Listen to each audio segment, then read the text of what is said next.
Oi, gente. Tem duas notícias recentes sobre Ciro Gomes que demonstram um pouco da estratégia política dele atual, que, ao meu ver, tem vários equívocos. Uma dá conta de que ele está criticando o janjismo, a Janja, não é? E dizendo que vai atrapalhar nas eleições. Elogiou o Ronaldo Caiado, governador bolsonarista, critica o Bolsonaro duramente. E também ele recentemente criticou a classe artística e chamou eles de inimigos, dizem que faz parte do sistema. A fala do Ciro foi a seguinte: esses artistas intelectuais, comerciais ou esportistas são do sistema, eu estava enganado, eles são contra nós, são quinta coluna, usurparam nosso discurso, falam de Brasil, falam de pobres, mas são as pessoas que já aviltaram a política. Parece que eu estou ouvindo uma pessoa da extrema direita, né, atacando os artistas dessa maneira. E ele critica o janjismo, né, a Janja, porque a Janja simboliza, é importante entender do ponto de vista simbólico do que é que o Ciro Gomes está falando. A Janja simboliza no governo o feminismo, a luta pela comunidade, pelos direitos da comunidade LGBTQI+, porque é uma pauta que ela abraçou, questões ecológicas, a chamada política identitária. Isso que entra, em parte, no que ficou convencionado chamar de guerra cultural, que são as divergências no campo dos costumes, mas que na política ganhou o nome de guerra cultural. E ele elogia o Ronaldo Caiado. Bem, vamos ver o que foi que ele falou, não é? E aí eu vou comentar, né? O ex-governador do Ceará disse que o janjismo vai atrapalhar as eleições desse ano. Pelo movimento da economia, a população vai votar contra o governo. Mas pela guerra cultural e janjismo, o governo vai perder a eleição. Mas adversativo, ele falou duas coisas que supostamente seriam negativas para o governo. Bem, a economia, a inflação está caindo, nós tivemos aumento do PIB, nós tivemos, enfim, uma série de fatores econômicos, menor desemprego nos últimos 10 anos. Então, os fatores econômicos são extremamente favoráveis. E ele diz que pela guerra cultural e o janjismo, o governo vai perder a eleição.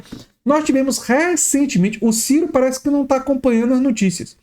Nós tivemos recentemente uma reação popular gigantesca contra o projeto de lei do atraso do Sóstenes Cavalcante, em que milhares de brasileiros, né, brasileiras, né, muitas mulheres, mas homens também, né, foram às ruas protestar contra esse avanço do fundamentalismo religioso extremo, do extremismo do fundamentalismo religioso.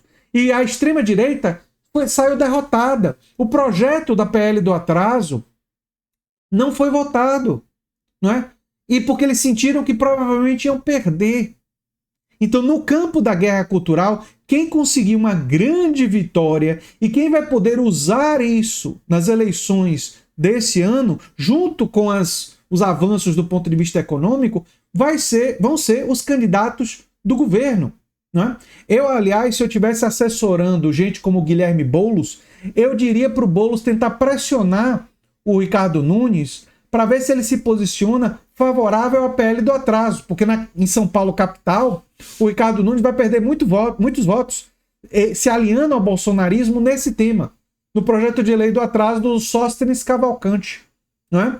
Então, se eu fosse assessor do Boulos, eu diria: Boulos, tente pressionar o Ricardo Nunes a colar a imagem dele com esse projeto de lei, porque se você fizer isso, você vai ganhar muita chance eleitoral. Né? Então, o Ciro parece estar por fora desses aspectos, né? Mas enfim.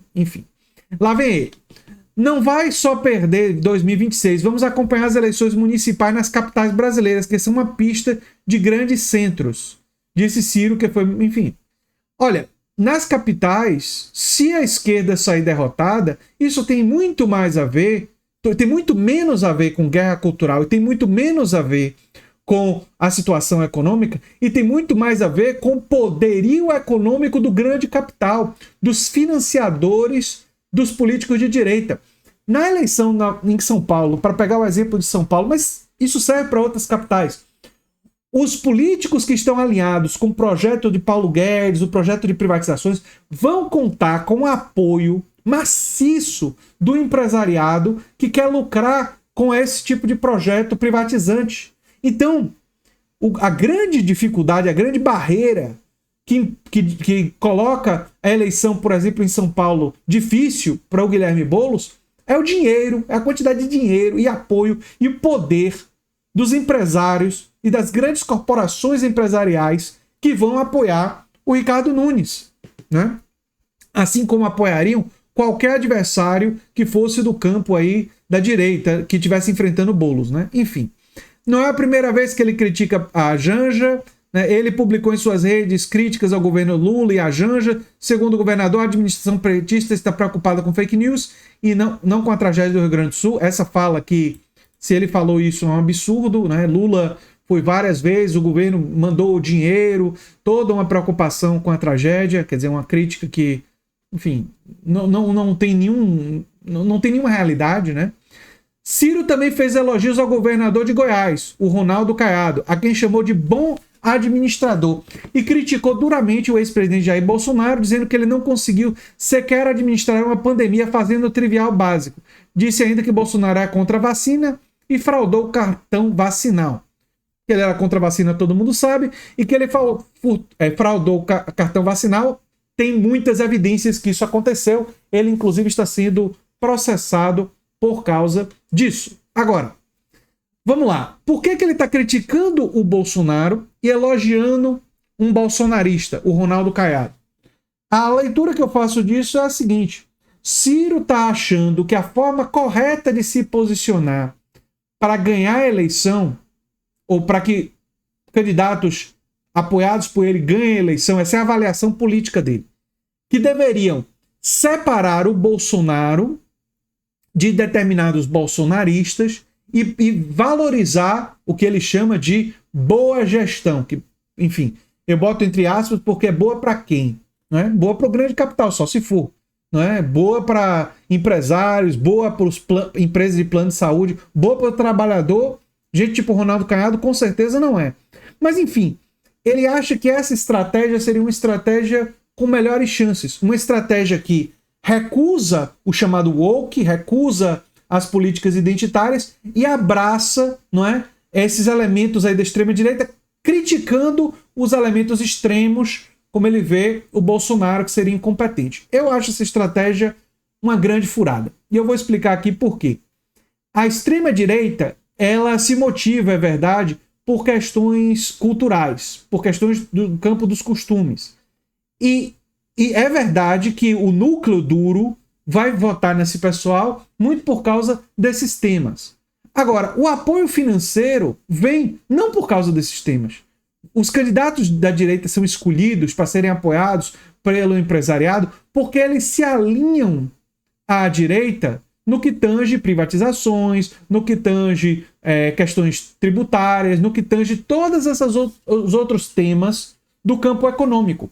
Então, um candidato que tentasse se posicionar, não é, criticando o Bolsonaro, por exemplo, com a extrema-direita tão alinhada como ela está, não é, qualquer um que fizesse isso automaticamente não teria nenhum voto, ou teria praticamente nenhum voto da direita, porque a direita e a extrema-direita estão alinhadas ali, predominantemente.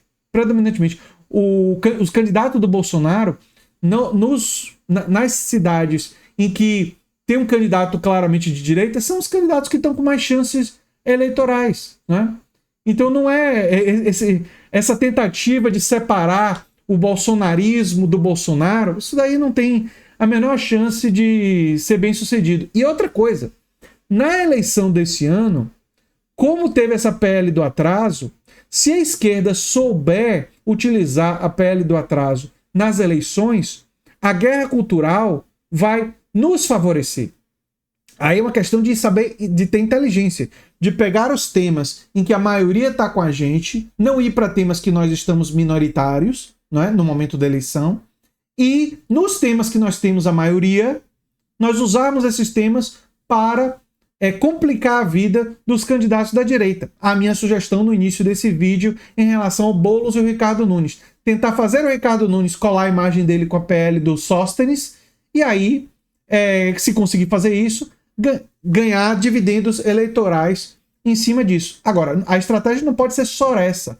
A estratégia tem que focar nos ganhos materiais para a classe trabalhadora, porque se você faz isso, né, você começa a dialogar com a classe trabalhadora naquilo que impacta seu dia a dia. Não pode querer dialogar com a classe trabalhadora apenas no campo dos costumes, porque em muitos setores da classe trabalhadora no campo dos costumes há uma divergência.